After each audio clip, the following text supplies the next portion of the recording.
పార్టీని క్షేత్రస్థాయి నుంచి బలోపేతం చేయడంపై వైసీపీ కేడర్ దృష్టి సారించింది.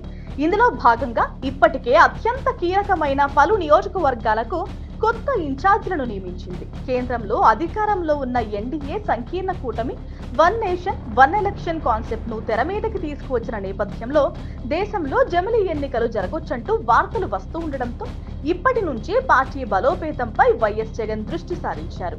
ఇప్పటికే రీజనల్ కోఆర్డినేటర్లను అపాయింట్ చేశారు. పార్టీ సీనియర్ నేతలకు ఆ బాధ్యతలు అప్పగించారు. ఈ నేపథ్యంలో ఉత్తరాంధ్రలో పలు నియోజకవర్గాలకు కొత్తగా కోఆర్డినేటర్లను నియమితులయ్యారు. అనకాపల్లి లోక్సభ సహా 5 అసెంబ్లీ నియోజకవర్గాలకు కొత్త సమన్వయకర్తలు అపాయింట్ అయ్యారు. ఈ మేరకు వైసీపీ కేంద్ర కార్యాలయం ఒక ప్రకటన విడుదల చేసింది. అనకాపల్లి పార్లమెంట్ నియోజకవర్గ పరిశీలకులుగా కరణం ధర్మశ్రీ, చోడవరం అసెంబ్లీ నియోజకవర్గం బాధ్యతలు మాజీ మంత్రి గుడివాడ అమర్నాథ్ కు దక్కాయి. మాడుగుల స్థానం మళ్లీ బూడి ముత్యాల నాయుడికి లభించింది. ఇక గాజువాక నియోజకవర్గ సమన్వయకర్తగా తిప్పల దేవన్ రెడ్డి, పి గన్నవరం కోఆర్డినేటర్ గా గన్నవరపు శ్రీనివాసరావు, రాష్ట్ర అధికార ప్రతినిధిగా వరికూటి అశోక్ బాబు నియమితులయ్యారు. Please subscribe .news.